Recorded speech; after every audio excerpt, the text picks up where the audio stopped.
One of the greatest scholars in history. His name was Muhyiddin, which means the one who gave life to the religion. And he is my favorite scholar in all of Islamic history. His name is Yahya ibn Sharaf al-Nawawi.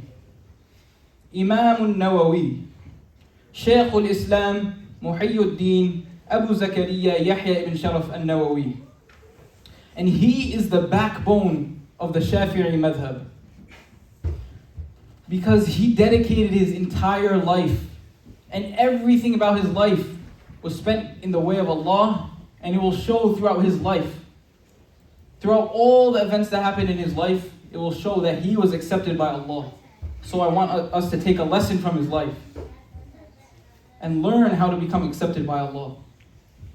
He was born in 631 after Hijrah, which is approximately 1233 in the Gregorian calendar, 1233. And his name is An-Nawawi because he was born in a city named Nawa, which was near Damascus in Syria. And this is why his name is Imam Nawawi.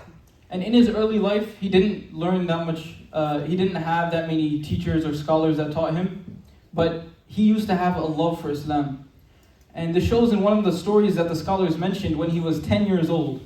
And he was in school, and the children, during the breaks between their classes, they used to run around and play, and they used to try to get Imam Nawawi to come with them. But Imam Nawawi was sitting in the corner reciting Quran, and he didn't want to play with them. But they used to force him to try to play with them, and then he began crying. He began crying because he thought it was a waste of time to play when he could be reciting the Quran. Subhanallah, just at 10 years old. And this is how he was. This is the love he had for the knowledge. After this, at around age 18, he went from his city of Nawa to Damascus, the capital of the area. And this is the capital because it had many trade routes and it was the center of Islamic knowledge. The greatest scholars in the world were in Damascus. And they had the greatest schools there. And so he went to a school named Madrasa Rawahiyya, and this is where he stayed for a long time. They gave him residence because he was a student, and so the Islamic State, they paid the madrasa, they paid for him to stay in there in a small room, but it had a meal as well. So that is where he stayed. And during this time, since he was surrounded by the best scholars in the world, he did not waste any time. He took advantage of the resources that he had in front of him. And this is shown by how many classes he took. Did he take 5 or 6 classes, which is a normal amount? Did he take 8 classes, which is an insane amount? No, he took 11 classes a day. Some scholars say he took 12 classes a day. Each of them an hour and a half long, which took up the majority of his day. 12, 13, 14 hours was spent just in classes, studying, learning Islam. The subjects were fiqh, hadith, logic, aqidah, hadith, usul. He learned every subject. And by doing this, learning for 12, 13 hours a day, for 6 years straight, and the scholars say that during these 6 years, he did not waste a single minute in his life. Even when he was traveling, he was still studying and reviewing his notes. Even when he went home, when he was supposed to be sleeping, he was reviewing his notes and learning more. And because he spent 12 hours a day for 6 years, after 6 years, he became a scholar, one of a great magnitude, that he surpassed the other scholars in Damascus. And so at the age, and even when he was 18, during this entire time he began writing. He began writing books, treatises, all these things on the subjects he learned. And because he showed such a love and such a passion for Islam, Allah allowed him to gain a brilliant insight into the religion. He had an understanding of fiqh and hadith like no other scholar. So he read, when he read the works of Imam al-Ghazali or Imam al-Juwayni, and he took these and he started making the preponderant or the most strongest opinion of fiqh, then he became the backbone of the Shafi'i madhhab. Because of his acceptance, because of his understanding of all the fiqh of the imams before him, this is what allowed him to have an understanding of which ones were the strongest opinion. So even today, if you go to the Shafi'i school and you say, what is the ruling on this in the Shafi'i madhhab? The scholars say, look on the books of Imam Nawawi or the commentaries on his books. Because he is the madhhab of Shafi'i. If he has an opinion and he contradicts with someone else, his is the opinion that wins because he had the best insight of the Shafi'i school of thought. And the place where he taught, after he learned, he still taught at the same madrasa, and he became the Shaykh of Hadith in the university because he was a master of Hadith there. And he understood it. So not only fiqh, not only just one subject, Hadith as well, the chains, the isnads, and knowing the narrators, he knew all this about fiqh and Hadith. And the room they gave him, it was not a big room, it was not a luxurious room. And this is the point I want to illustrate, because Imam Nawawi, he did not become a scholar by people giving him many gifts or a lot of food. No, he became a scholar through his own hard work. And the room, if a scholar said that when you went into his room, there was no space to walk through. Imam Nawawi had to pick up a pile of books and move it somewhere else so that you could walk through his room. It was very small. And an amazing report is that Imam Nawawi did not sleep in his bed for 2 years. For 2 years straight, he did not sleep in his bed. Why? Because he says himself, 1/3 of the night, I used to spend writing books. The next third of the night, I used to spend worshiping, and then I only had 1/3 for sleeping. But he didn't go to the bed when he was tired. He was writing, and when he became tired, he just fell asleep at the desk. And then when he woke up, he went to start praying and doing tahajjud. Subhanallah.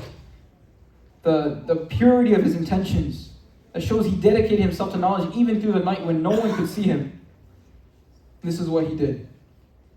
And his teachers said that they cautioned him, they warned him that Imam Nawawi, if you keep doing this, then you're going to become sick and you're going to die because you're not getting much exercise, you're not sleeping that much.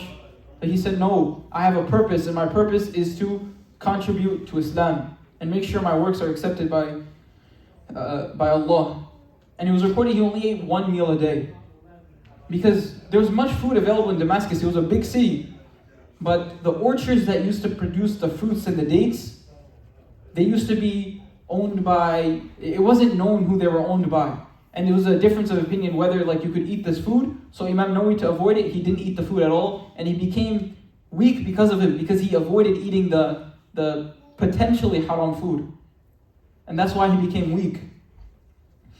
And he was also known for not accepting any gifts, so it would not corrupt his intentions.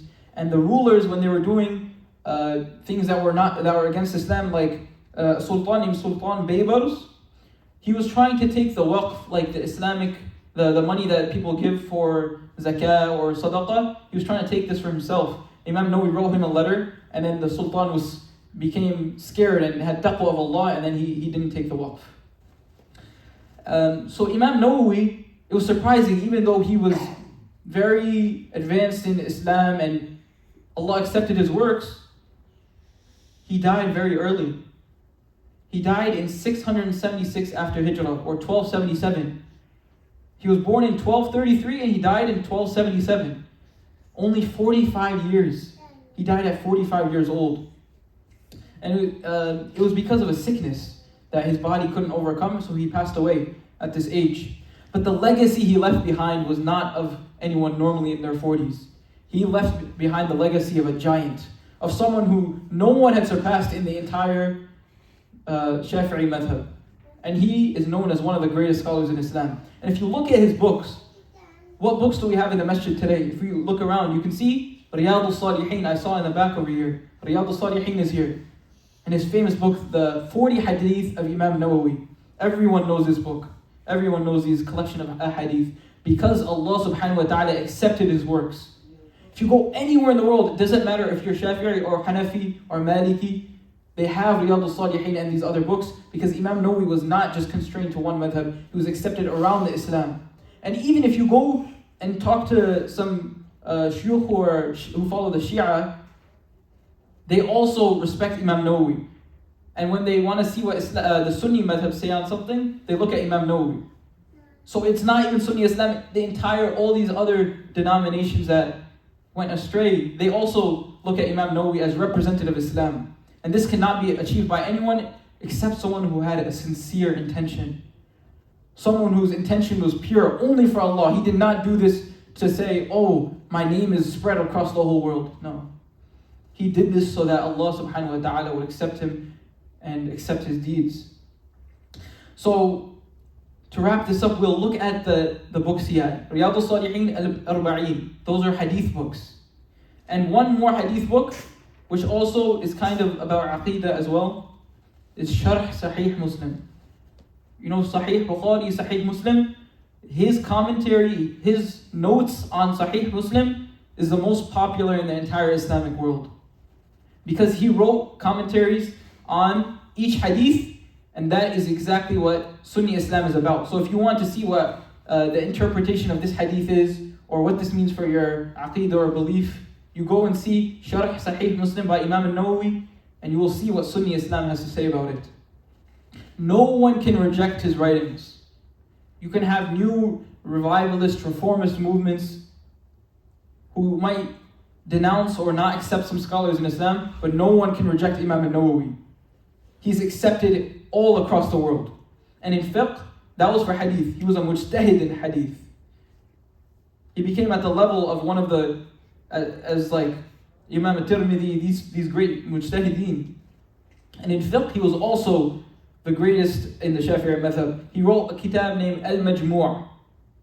He wrote Rawdat al-Talibin and Minhaj al-Talibin, which people today, 700 years later, still look at to find the rulings of the Shafi'i madhhab.